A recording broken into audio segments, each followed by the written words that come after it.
So thank you, Willem, for the keynote. We are going to continue with the next one, and I have one special speaker. Dr. Łukasz Tync, CEO of Sinapi and Flask One, came from Poland just to speak here at the event. And have you heard about VUCA? Have you heard about the difference between human versus AI? If not, then I would like to give the word to Dr. Łukasz Tync with his presentation.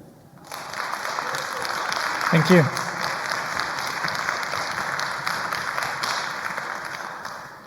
Guys, before starting, I'd like to make some small disclaimer, because soon I will be telling you about people building plans so complex that there's no space for deviation. And I actually did the same today. Now let's start. Do you remember your first time? First time staring shocked at TV or internal portals and thinking that what you see is simply impossible. For me, probably the first time was September 11, 2001. I was still at my parents' flat, standing in front of TV and not being able to believe in what I see. Last one was most probably February 24, 2022. I was sitting in a nice, cozy hotel in Vienna having breakfast and reading something I could not imagine to happen in the middle of Europe and actually close to my home country border. You've heard from Armin that I'm from Poland. Both those events are actually examples of what Nassim Taleb called black swan. Low probability, high impact events. We could say there's 20 years between them, so that sounds reasonable, isn't it? But how about my shock at the airport when they told me that sky over Europe is closed due to the Icelandic volcano eruption some years ago? How about a container ship, single container ship impacting European logistic chains when it's stuck in Suez Channel? 369 ships, according to Wikipedia, were queuing in the channel, waiting for the channel to open. 6 days. And I also remember I was scared a bit seeing people in white jumpsuits at Milano airport measuring my temperature. Even more, I was totally confused a few days later, already fortunately back in Poland, when I heard a message that Lombardy is completely closed. That was total confusion. How is that possible? Those are all black swans? I probably missed a lot to mention. Everybody could actually probably think of something else. VUCA as a term was created for US Army in 1980s. Taleb wrote about black swan in this context in 2001, but the term itself was known before. Romans and so-called Old World assumed swans are always white because they never seen the black one. Until 1697, when Dutch explorers were the first Europeans who actually met the black swan. Or not one, plenty of them in Western Australia. We often tend to see sophisticated patterns in random sets of events. Taleb was saying that is saying that we are fooled by randomness. And then we extrapolate these patterns to the future. We look into the history, and if it worked for some time, we assume it will be working in the future. And the more it fits into our story, our narration we tell ourselves, the more we are convinced that we understand the cause-effect relation. But in VUCA world, it will work until it will stop working. So we can see companies so dependent on big customer that they cannot imagine the customer will terminate the contract until it happens. How about a company that is so connected to its technology that it missed the point when it becomes irrelevant? Do you still remember Kodak? We see investors buying strongly trending assets, soon to be surprised that it shrink 50%. Yeah? So if you want more examples, start searching from tulip mania in 17th century through all the different bubbles, probably ending on crypto winter last year. We are seduced by symmetry. I would even say we are asymmetry blind, while our life is often impacted by events that are highly asymmetrical. Just coming back to our black swans, it was enough to spot one black swan to actually prove that they exist. But the fact that you haven't met black swan all your life does not mean they do not exist. The fact that certain event did not happen during our lifetime does not mean it will not happen next year. Isn't that the reason why Russian invasion to Ukraine was so shocking? Like for us Europeans, the war was something distant and past. And it changed. 24th February 2022. How about the technology?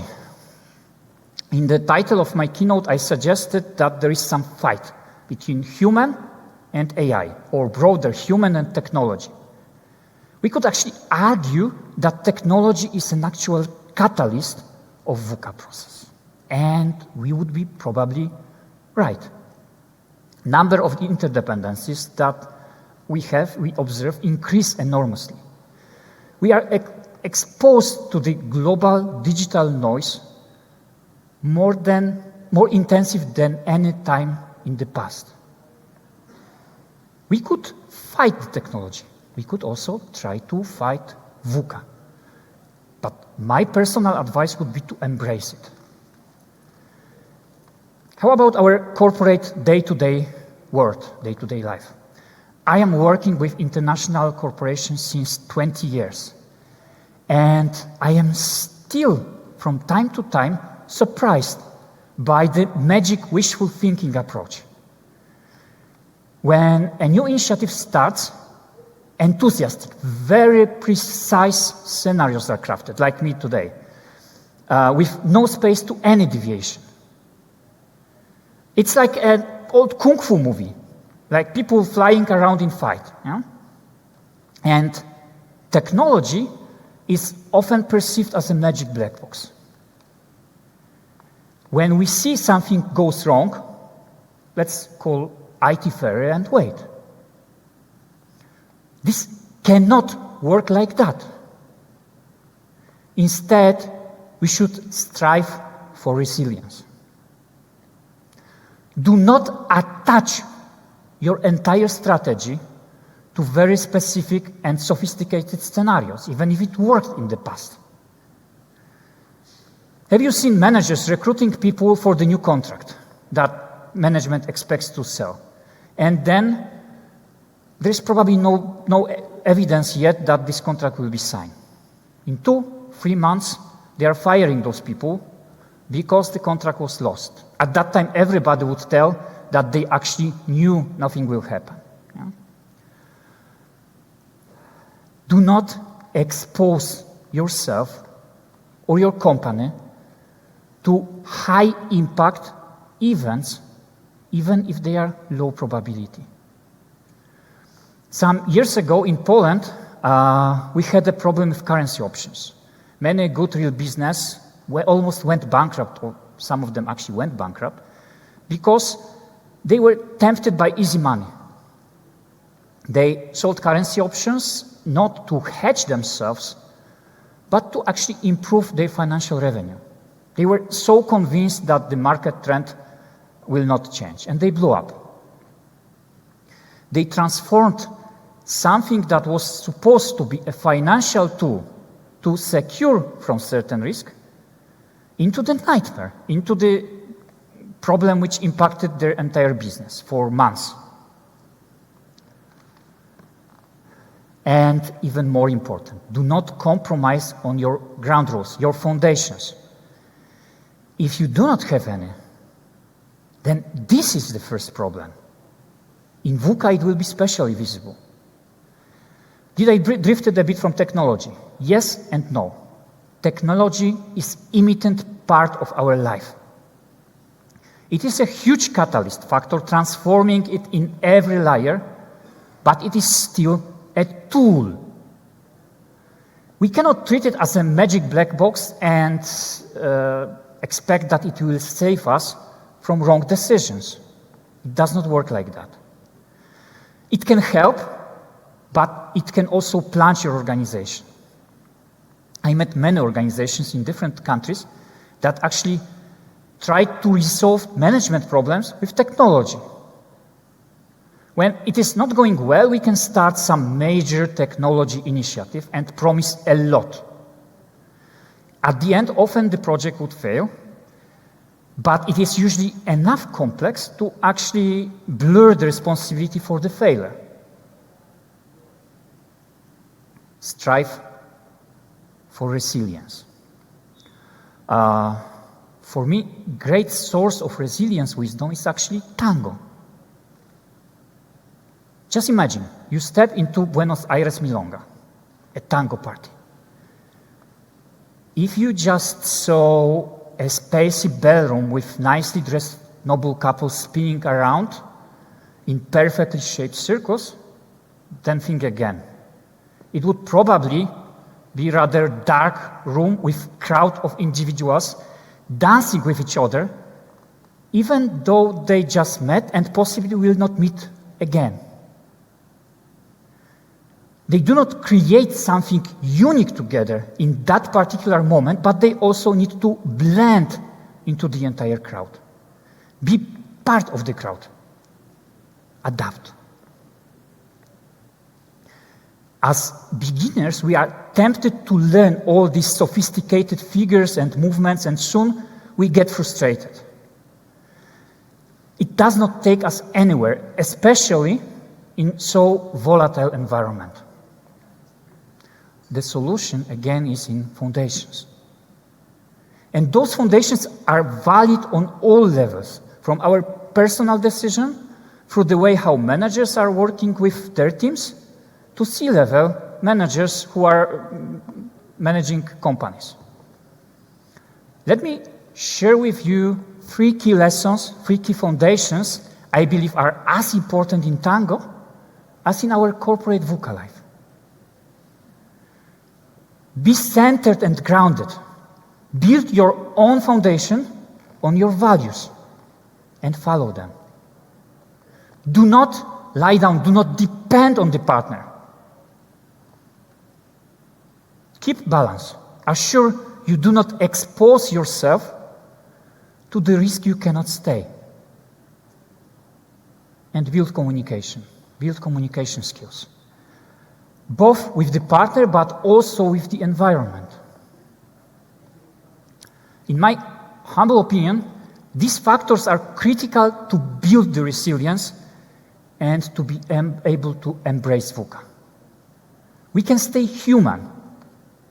We can build trust, we can build healthy relations, but also we can blend into VUCA. And technology, friend or foe. If we have proper foundations and learn how to use the tool, it can be our leverage. We can focus on being more human. We can communicate, build relation, use intuition, while technology may cover the technical part. But still, this is a tool. Like we now observe in medicine, for example. AI is analyzing tons of data to filter out the noise.